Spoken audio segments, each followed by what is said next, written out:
The stars shimmered against the infinite darkness as Captain Eric Mason stood on the bridge of the UES Defiance.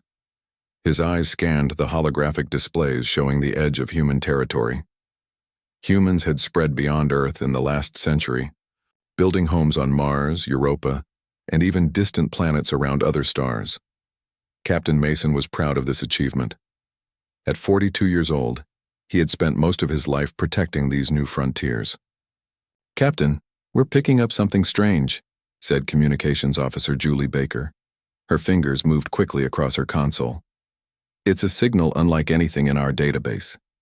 Eric moved closer. "Show me." The main screen flickered, displaying a wave pattern that pulsed with an alien rhythm. Before Eric could speak, the sensors blared an alarm. "Massive object emerging from hyperspace," shouted First Officer Greg Powell. It's enormous." A ship appeared, dwarfing the Defiance like a whale beside a minnow. Its surface gleamed, with a metallic blue sheen that seemed to absorb rather than reflect light. "Open a channel," Eric ordered, straightening his uniform, "and alert Earth Command immediately." The screen changed to show a creature that resembled a praying mantis but stood upright on two legs. It had 4 arms and compound eyes that shimmered with colors. "I am Ambassador Zarleth of the Galactic Council," the creature said, its voice translated through the ship's computer. "I bring a message for your leaders." Eric maintained his composure despite his racing heart. "This is Captain Eric Mason of the United Earth Government vessel Defiance. We will relay your message." "That won't be necessary." The mantis-like being's mandibles clicked. "We will proceed to your homeworld directly. You will escort us." It wasn't a request. In Washington, D.C., President Samantha Rodriguez stared out the window of the Oval Office. Rain pattered against the glass, matching her dark mood. At 56, she had led Earth through economic challenges and climate restoration projects, but nothing had prepared her for this. Defense Secretary Catherine Lee stood rigidly before the president's desk. "Madam President, the alien vessel has entered Earth orbit. Our defenses are tracking it, but what?" Samantha turned. "It's unlike anything we've seen. Our weapons might not even scratch it." Diplomatic advisor Peter Walsh cleared his throat. "The ambassador requests an immediate audience. They're calling themselves the Galactic Council." "Then, let's not keep them waiting," Samantha said, smoothing her jacket. "History is watching us." The council chamber had been prepared in the United Nations building. Ambassador Zarleth towered over the human delegates, flanked by 2 other alien species, one resembling a blue-skinned humanoid and another that looked like a floating jellyfish. "The Galactic Council has existed for 50,000 of your Earth years," Zarleth explained. "We maintain order among civilizations across 3 spiral arms of our galaxy." President Rodriguez kept her voice level. "And we appreciate your introduction, Ambassador. But why have you come to Earth now?" "Because you have violated Council space. Your expansion is unauthorized and dangerous." Secretary Lee leaned forward. "Violated? We didn't know you existed until today." "Ignorance is not an excuse," the jellyfish-like, being pulsed with light as it spoke. "Young species must be contained until they prove themselves worthy." Ambassador Zarleth raised one of its 4 hands. "The Council's decision is final. Humans must withdraw from all colonies beyond your solar system within 30 days. A murmur ran through the human delegation. "And if we refuse?" President Rodriguez asked. "Then they will be removed." The ambassador's compound eyes flickered. "We prefer compliance, but we are prepared for alternatives." News of the Council's ultimatum spread across Earth and its colonies like wildfire. On screens everywhere, President Rodriguez addressed humanity. "Fellow citizens of Earth and her colonies, today we face our greatest challenge. An organization calling itself the Galactic Council has demanded we abandon our homes among the stars." She paused, her expression firm. "I have informed them that humanity will not surrender its future. We will not abandon our colonies." Across the planet and beyond, people watched in stunned silence. "We did not seek this conflict, but neither will we shrink from it. Preparations for our defense begin immediately. Stand ready. Support each other. This government will protect all its citizens, wherever they may reside in the vastness of space. On Proxima Centauri b, the closest exoplanet colony to Earth, Governor Frank Martinez watched the president's address from his office overlooking New Houston, a city of 50,000 people. The dome above protected them from the harsh atmosphere outside. "What, do you think?"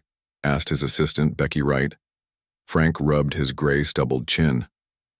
"I think we've got less than a month to prepare for the fight of our lives." He pressed a button on his desk. "Dale, implement Security Protocol Alpha.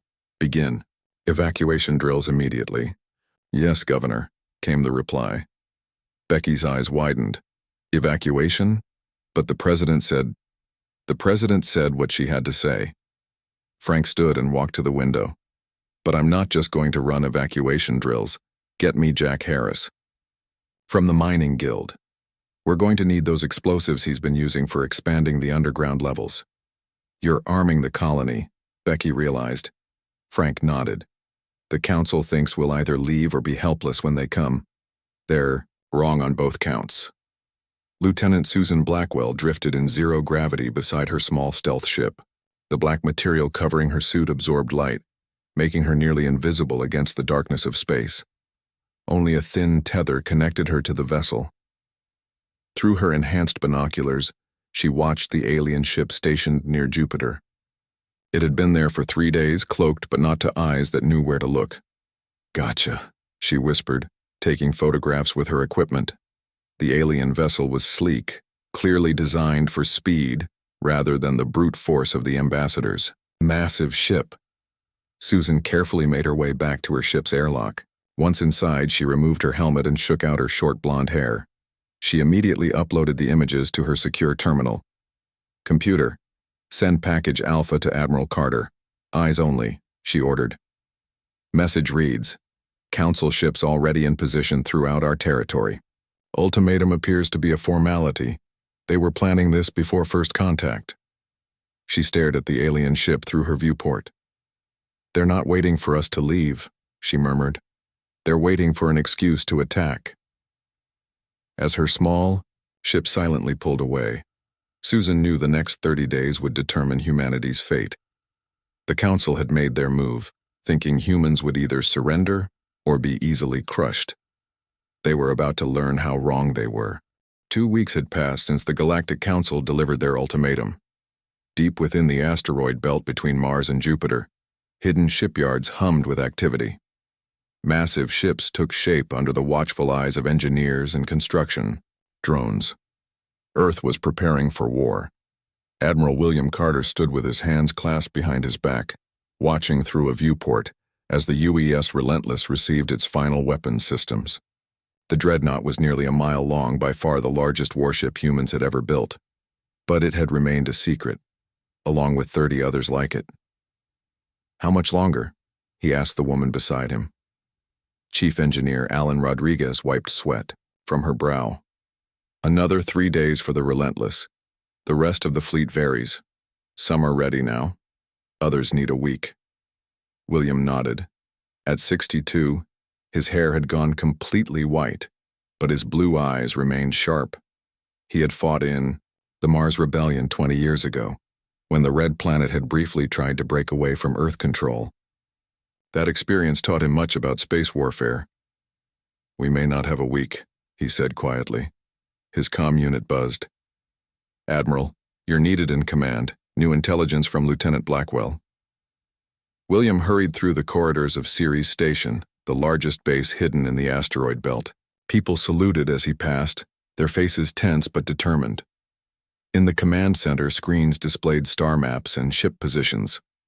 Lieutenant Susan Blackwell's face appeared on the main screen, her transmission coming from several light hours. "Away. Report, Lieutenant," William ordered. "Sir, I've confirmed that Council ships have surrounded all our major colonies. They're cloaked, but my new detection system can spot them." Susan looked tired but alert. "And there's more. I've intercepted communications indicating they plan to attack in 3 days, not waiting for their own deadline." William's jaw tightened. "Are you certain?" "Yes, sir. They're discussing final preparations now." William turned to his staff. Move up the timetable.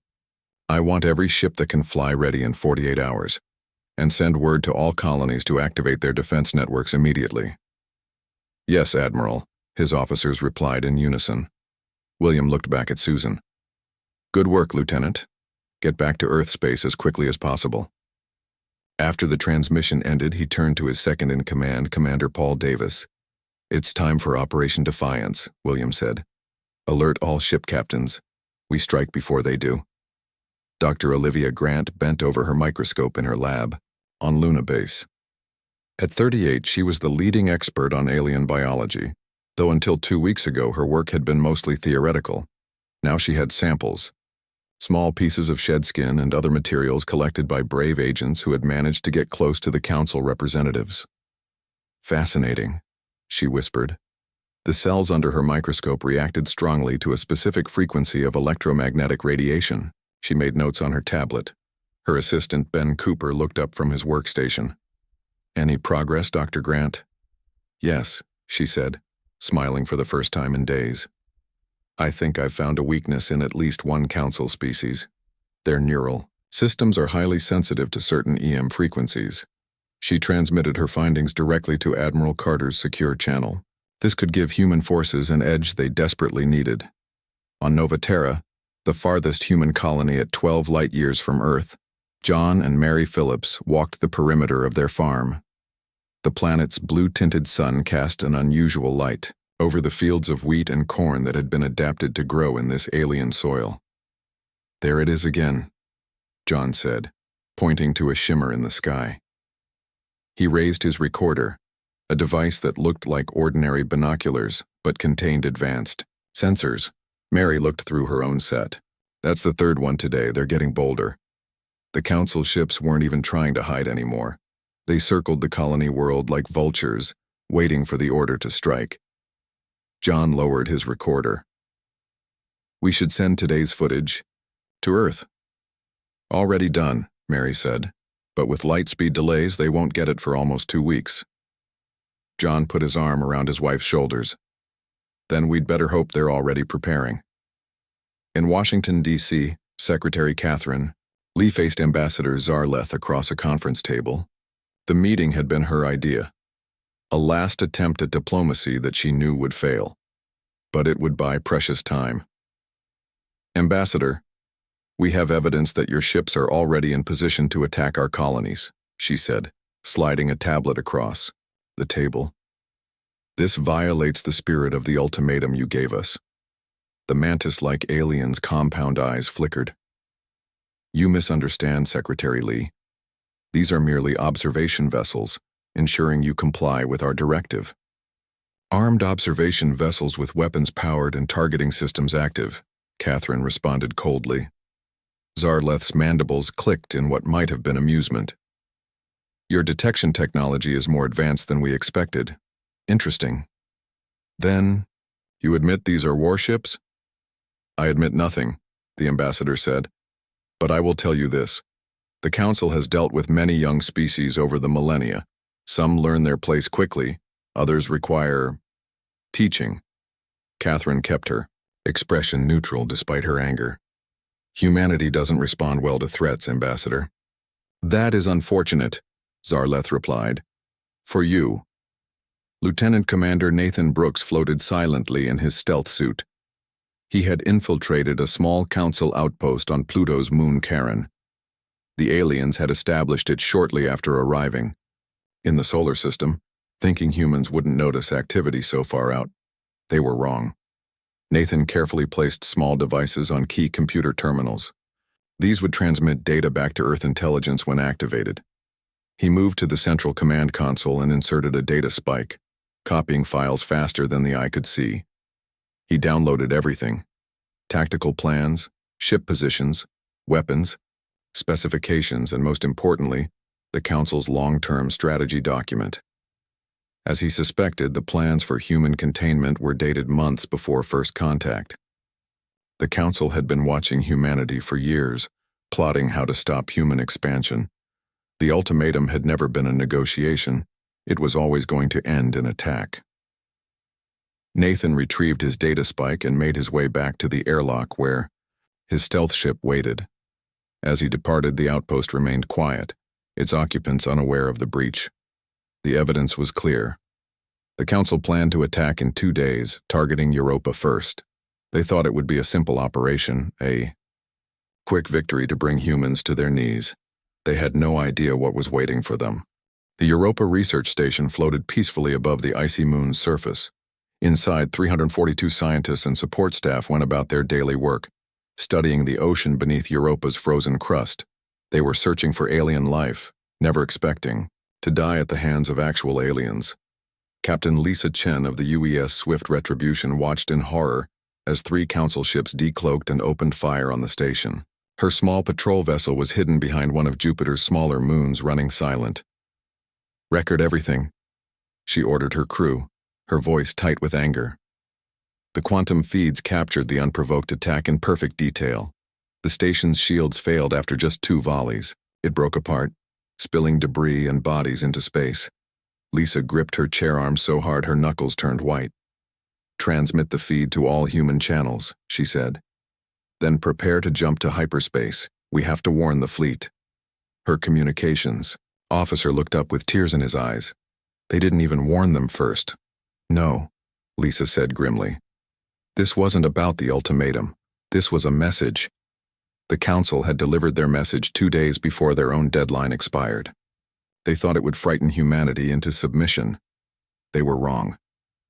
Admiral William Carter watched the destruction of Europa Station on the main screen of his flagship. The entire command crew stood in shocked silence. Then William touched his comm unit. "This is Admiral Carter to all ships. The Council has fired the first shot. They have murdered 342 innocent civilians. Phase 1 of Operation Defiance begins now. All ships, power up and prepare to jump to your assigned coordinates. Throughout the asteroid belt and beyond, hidden, shipyards activated. Giant bay doors opened in asteroids thought to be solid rock. One by one, 147 warships emerged from hiding. The UES Relentless, now fully operational, moved into formation with the rest of the fleet. Its massive weapons systems came online as Captain Ryan Jackson took his place on the bridge. "Status report," Ryan demanded. "All systems green, Captain," his first officer replied. "Quantum fold drive is ready for our first combat jump." Ryan nodded, his face grim. At 35, he was young for such an important command. But Admiral Carter had personally selected him for his unconventional thinking. "The Council thinks they're dealing with a primitive species," Ryan told his crew. "Let's show them how wrong they are." On Proxima Centauri B, Governor Frank Martinez watched the Council ships descend toward New Houston. There were 5 of them, sleek, predatory vessels that would have been beautiful if they weren't coming to kill his people. "Are we ready?" he asked the man beside him. Jack Harris, the former mining engineer, grinned.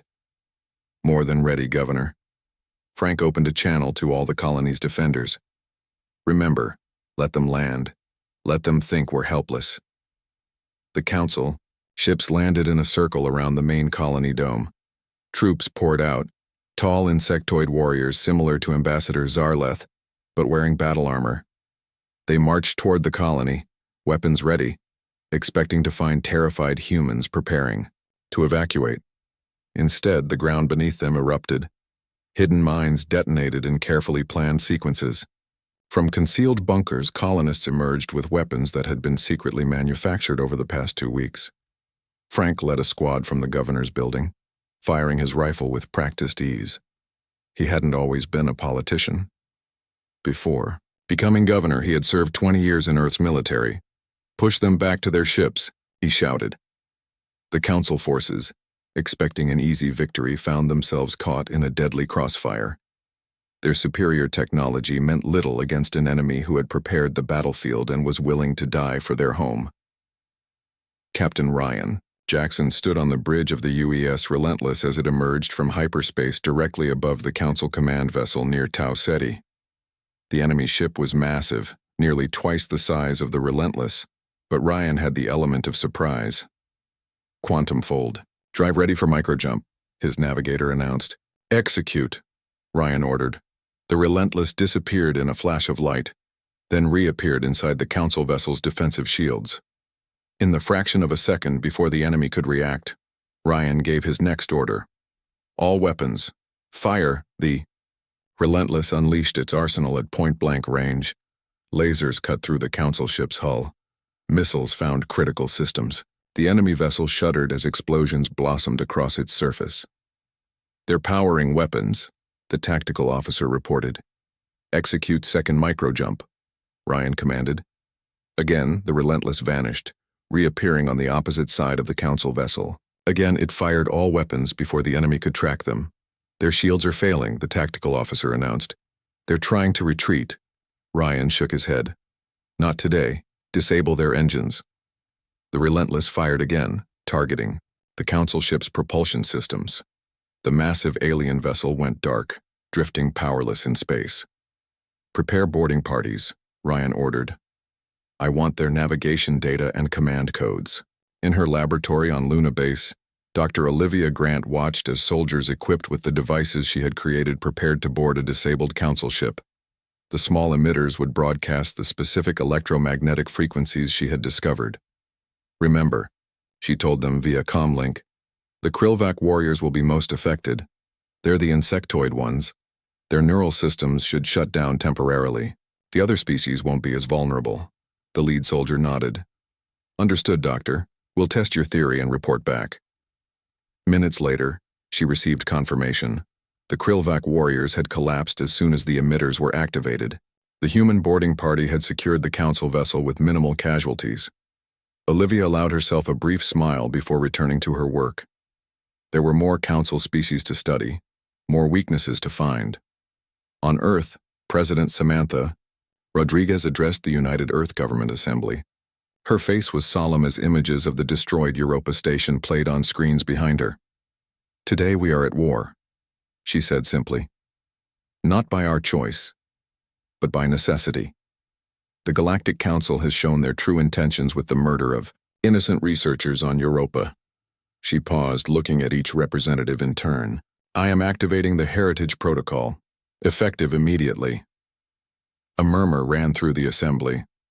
The Heritage Protocol was a contingency plan created decades ago, designed to activate hidden military installations on every human world.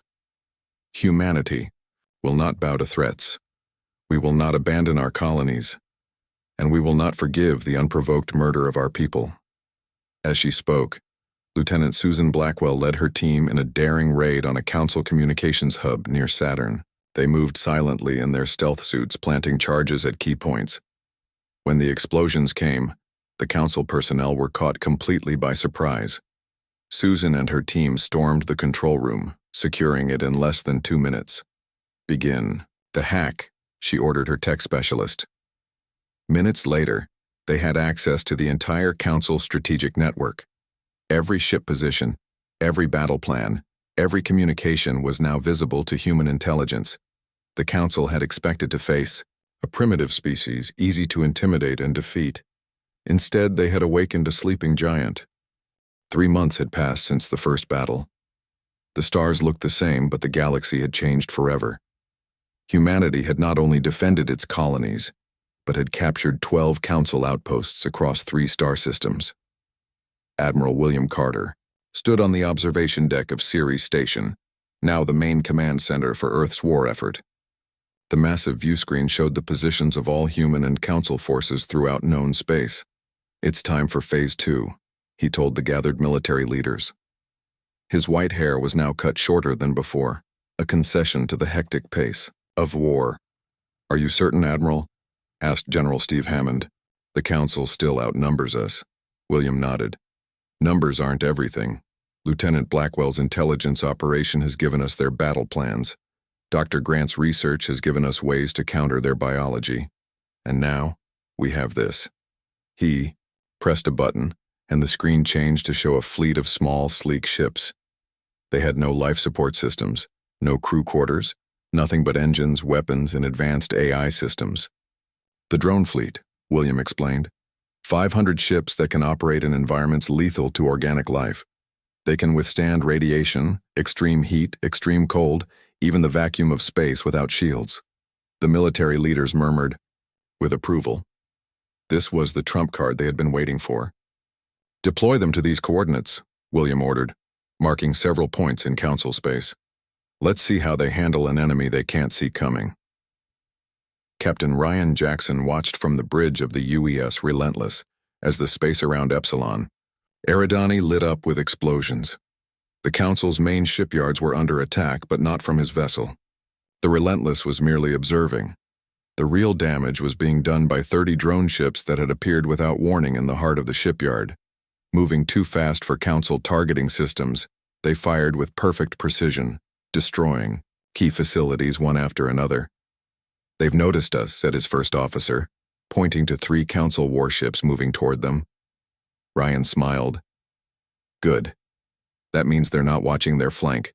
Signal the 2nd Drone Squadron to begin their attack run." On the tactical display, 20 more drone ships appeared behind the Council warships. The enemy vessels caught between the Relentless and the drones tried to scatter, but it was too late. "All weapons, fire," Ryan ordered calmly. The Relentless unleashed its arsenal, catching 2 Council ships in a devastating barrage. At the same time, the drones swarmed the 3rd vessel, overwhelming its defenses with sheer numbers. In less than 5 minutes, the Council lost 3 warships and their primary shipbuilding facility in this sector. Ryan allowed himself a small smile. "Set course for the rendezvous point. Our work here is done." On a planet far from human space, Lieutenant Commander Nathan Brooks moved silently through a massive complex. The air was thin here, barely breathable for humans, but perfect for the Council species known as the Volux. This was no military target. It was something far more important, a containment world where the Council had imprisoned members of species they deemed problematic. Nathan and his team had discovered its existence through the captured communications network. Now they were here to free the prisoners. 6 guards at the main control room, whispered his second-in-command. Nathan nodded. "Use Dr. Grant's devices. The guards are Krillvac." They activated the small emitters that broadcast the specific frequency that disrupted Krillvac neural systems. The insectoid guards collapsed instantly. Inside the control room, Nathan accessed the main computer. "There are over 10,000 prisoners here," he said, shocked. "From 14 different species." "Can we free them all?" asked a team member. "We have to," Nathan replied, already working to deactivate the containment fields. "And we need to contact each of their homeworlds. The Council has been lying to everyone, telling these species that their missing people were dead." He sent the signal that opened all cell doors throughout the massive complex. On the security feeds, he watched as beings of all shapes and sizes emerged, confused but hopeful. "This is going to change everything," Nathan said. "These species will know the truth about the Council now." Dr. Olivia Grant met with representatives from 3 alien species aboard the diplomatic vessel UES Horizon. These weren't Council members, but neutral civilizations that had stayed out of the conflict so far. "The evidence is clear," she told them, displaying the genetic data on the main screen. 3 Council species, the Krillvac, the Morvians, and the Tells, were artificially engineered. The alien diplomats studied the data with various sensory organs. The implications were enormous. "You mean they were created?" asked the Nuar representative, its tentacles waving with agitation. "Yes," Olivia confirmed. "Created as servant species, probably thousands of years ago. The Council isn't a natural alliance. It's a carefully controlled hierarchy with the oldest species at the top." The Fel diplomat's skin changed from blue to purple, indicating shock in their species. "This will cause a schism within the Council." "It already has," Olivia said. "We've been broadcasting this information on all frequencies. The Krillvac colonies are in open revolt." Secretary Catherine Lee presented evidence to diplomats from 20 neutral galactic civilizations. The room was tense as she showed them footage of the Europa Station's destruction, along with documents from the Council's own archives. For millennia, the Council has been systematically suppressing technological development in younger species, she explained. They monitor developing worlds, and when a species reaches a certain point, they're given a choice: join the Council as junior members with heavy restrictions, or face elimination. She displayed a list of species that had been wiped out over the past 10,000 years. The number was staggering. Humanity refused to accept those options, Catherine continued. We fought back, and in doing so, we've discovered the truth about how the Council maintains its power. One diplomat, a crystalline being that communicated through light patterns, flashed a question. Why should we believe you over the Council? They have been the Galactic Authority for eons. Catherine nodded to her aide, who distributed data chips to each diplomat. These contain the Council's own records, taken from their secure archives. They detail each suppression operation, each extinction event, each time they've held back a promising species to maintain their control. The room fell silent as the diplomats reviewed the evidence. We don't ask you to join our fight, Catherine said finally. We only ask you to examine the truth and make your own decisions about what kind of galaxy you want to live in. One ruled by fear and suppression, or one where all species can develop to their full potential. As the diplomats left the meeting, many were already contacting their governments. The Council's foundation of lies was crumbling, and a new galactic order was taking shape. 1 year after the Council's ultimatum, the blue-green planet of Harmonia filled the view screen of the UES Relentless. Once the proud capital of the Galactic Council, it now stood at the center of a changed galaxy. Surrounding the planet was a combined fleet of ships from 27 species, the Alliance of Emerging Civilizations. Admiral William Carter stood on the bridge beside Captain Ryan Jackson. Both men looked older than they had a year ago, marked by the trials of war. I never thought we'd make it here, Ryan admitted quietly. William nodded. Neither did I. But here we are. The communication officer turned in his seat. Admiral, we're receiving a transmission from the Council leadership. They're offering unconditional surrender. A hush fell over the bridge. After a year of brutal fighting, after thousands of human lives lost, it seemed almost unbelievable that it could end this way. Put it on screen, William ordered. The face that appeared wasn't Ambassador Zarleth, but a different alien, one of the ancients, the original founders of the Council. Its skin was pale and wrinkled, its eyes large and black. This is Elder Zolran of the Council Inner Circle, the alien said. We wish to discuss terms of our surrender. William's expression remained neutral. We'll meet on the surface. Coordinates to follow. After the transmission ended, Ryan turned to his admiral. Can we trust them? No, William said. But that's why we brought the entire fleet. President Samantha Rodriguez stepped off the shuttle onto the soil of Harmonia, the first human leader to set foot on the Council capital world. Beside her walked Admiral Carter and Captain Jackson, along with representatives from the Alliance of Emerging Civilizations. The Council delegation waited in front of a massive crystal structure that served as their government center. Many of the delegates looked nervous, especially the Krillvak representatives who now knew the truth about their engineered origins. Elder Zolran stepped forward. Up close, the ancient alien looked even older, a being who had seen millennia pass. We acknowledge our defeat, the elder said without preamble. The Council submits to whatever terms the Alliance deems appropriate. Samantha nodded. Then let us discuss those terms inside. The meeting took place in a grand hall with a circular table. For the first time, humans and other young species sat as equals with the former Council leadership. The age of suppression is over, Samantha declared. The new Harmonia Accords will establish a galactic governance based on merit and contribution, not age or territory. The discussions lasted for hours, with each species adding provisions to ensure that no single group could ever dominate again. When they finished, a new galactic order had been created. Lieutenant Susan Blackwell led her intelligence team through the Council's secret archives beneath the capital city. The vast underground complex contained records dating back tens of thousands of years. Download everything, she ordered her team. The galaxy deserves to know the truth. The archives revealed the Council's long history of manipulation, how they had monitored developing worlds, how they had engineered servant species, how they had eliminated threats to their power.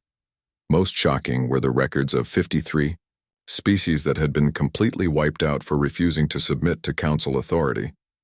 Entire civilizations erased because they had shown too much independence.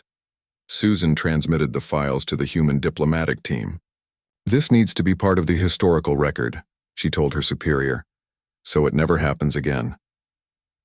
Dr. Olivia Grant walked through a massive laboratory complex on Harmonia, marveling at the advanced technology.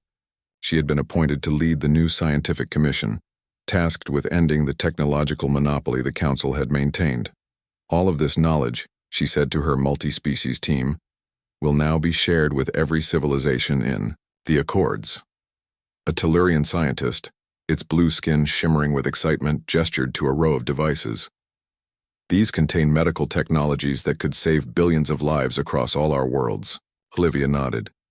"And they kept it for themselves. But that ends today." She activated her communication device. "Begin the knowledge transfer protocols.